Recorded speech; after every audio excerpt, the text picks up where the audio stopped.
آج کی اس حیران کن اور دل کو چھو لینے والی ڈاکومنٹری میں ہم آپ کو لے کر چلنے والے ہیں دنیا کے سب سے مقدس سفر پر، یعنی حج 2026 کی طرف۔ ایک ایسا سفر جس کا خواب دنیا کا ہر مسلمان اپنی زندگی میں کم از کم ایک بار ضرور دیکھتا ہے۔ سوچئے وہ لمحہ کیسا ہوگا جب آپ لاکھوں مسلمانوں کے درمیان صرف 2 سفید چادروں میں خانہ کعبہ کے سامنے کھڑے ہوں گے۔ ہر طرف لبیک اللہم لبیک کی صدائیں گونج رہی ہوں گی اور انسان اپنے آپ کو رب کے سب سے زیادہ قریب محسوس کرے گا۔ تو دوستوں، آج کی اس ویڈیو میں ہم حج 2026 کے ہر پہلو کو مکمل تفصیل کے ساتھ جانیں گے اور ہم بات کریں گے مکہ مکرمہ کی تاریخ، خانہ کعبہ کی تعمیر، حج کی ابتدا کیسے ہوئی، حج کے تمام مراحل، منی، عرفات، مزدلفہ اور جمرات، آب زمزم کے حیران کن راز، سعودی عرب کی جدید سہولیات اور حج 2026 کے بارے میں معلومات اور وہ حقائق آپ کو بتائیں گے جو شاید آپ نے پہلے کبھی نہ سنے ہوں۔ تو ویڈیو کو آخر تک ضرور دیکھیے گا کیونکہ آج کی یہ ڈاکومنٹری آپ کے دل اور روح دونوں کو چھو لے گی۔ دوستوں، مکہ مکرمہ صرف ایک شہر نہیں بلکہ پوری امت مسلمہ کا مرکز ہے۔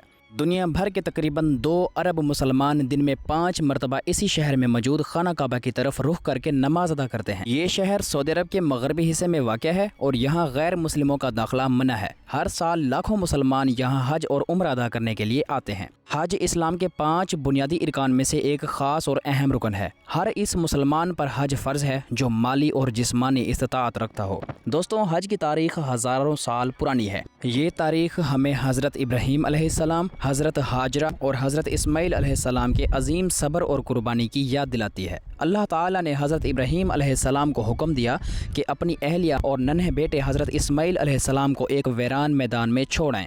سوچئے، چاروں طرف صحرا، نہ پانی، نہ درخت، نہ کوئی انسان، لیکن اللہ کے نبی نے اللہ کے حکم پر مکمل بھروسہ کیا۔ جب پانی ختم ہوا تو حضرت ہاجرہ علیہ السلام اپنے بچے کی پیاس برداشت نہ کر سکیں۔ وہ پانی کی تلاش میں صفا اور مروہ پہاڑیوں کے درمیان دوڑنے لگیں۔ 7 مرتبہ دوڑنے کے بعد اللہ تعالیٰ نے معجزہ دکھایا۔ ننھے حضرت اسماعیل علیہ السلام کے قدموں کے نیچے سے پانی کا چشمہ جاری ہو گیا۔ جی ہاں دوستوں، یہی وہ معجزاتی پانی ہے جسے آج دنیا آب زمزم کے نام سے جانتی ہے۔ آج بھی کروڑوں لوگ زمزم پیتے ہیں اور اسے دنیا کا سب سے بابرکت پانی مانا جاتا ہے۔ بعد میں اللہ تعالیٰ نے حضرت ابراہیم علیہ السلام اور حضرت اسماعیل علیہ السلام کو خانہ کعبہ کی تعمیر کرنے کا حکم دیا۔ یہی خانہ کعبہ آج مسلمانوں کا قبلہ ہے۔ دوستوں، خانہ کعبہ کی اونچائی تقریباً 43 فٹ ہے اور اسے سیاہ غلاف سے ڈھانپا جاتا ہے جسے غلاف کعبہ کہا جاتا ہے۔ یہ غلاف ہر سال تبدیل کیا جاتا ہے۔ اسے تیار کرنے میں خالص ریشم، سونے اور چاندی کے دھاگے استعمال ہوتے ہیں۔ خانہ کعبہ کے ایک کونے میں حجر اسود نصب ہے جسے جنت کا پتھر کہا جاتا ہے۔ حاجی طواف کے دوران اس کی طرف اشارہ کرتے ہیں۔ دوستوں، حج کا آغاز احرام سے ہوتا ہے۔ مرد صرف 2 سفید چادریں پہنتے ہیں جبکہ خواتین سادہ لباس میں ہوتی ہیں۔ احرام انسان کو یہ احساس دلاتا ہے کہ دنیا میں انسان چاہے جتنا بھی امیر یا طاقتور ہو، اللہ کے سامنے سب برابر ہیں۔ پھر حاجی لبیک پڑھتے ہیں، لبیک اللہم لبیک، لبیک لا شریک لک لبیک۔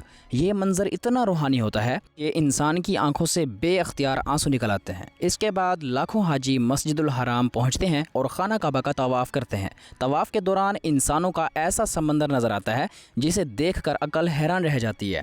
دن ہو یا رات، حرم شریف میں عبادات کا سلسلہ کبھی نہیں رکتا۔ دوستوں، مسجد الحرام دنیا کی سب سے بڑی مسجد ہے۔ اس میں لاکھوں افراد ایک وقت میں نماز ادا کر سکتے ہیں۔ کیا آپ جانتے ہیں کہ حج 2026 کے لیے سعودی حکومت نے مزید توسیع منصوبوں پر کام کیا ہے تاکہ پہلے سے زیادہ حاجیوں کو سہولت دی جا سکے؟ آپ بات کرتے ہیں منی کی۔ منی کو خیموں کا شہر کہا جاتا ہے۔ یہ دنیا کا سب سے بڑا عارضی شہر مانا جاتا ہے۔ یہاں لاکھوں سفید خیمے لگائے جاتے ہیں جن میں ایئر کنڈیشن، کولنگ سسٹم، بجلی اور جدید سہولیات موجود ہوتی ہیں۔ حج کے دوران حاجی یہاں قیام کرتے ہیں۔ دوستوں، سعودی حکومت حج کے انتظام پر ہر سال اربوں ڈالر خرچ کرتی ہے۔ حاجیوں کے لیے خصوصی بسیں، میٹرو ٹرین، اسپتال، سیکورٹی فورسز اور جدید ٹیکنالوجی استعمال کی جاتی ہے۔ پھر آتا ہے عرفات کا دن اور یہی حج کا سب سے اہم رکن مانا جاتا ہے۔ عرفات وہ مقام ہے جہاں حضرت محمد رسول اللہ صلی اللہ علیہ وآلہ وسلم، جو ہمارے پیارے نبی ہیں، انہوں نے اپنا آخری خطبہ دیا تھا۔ لاکھوں حاجی میدان عرفات میں جمع ہو کر اللہ تبارک و تعالیٰ سے دعائیں مانگتے ہیں۔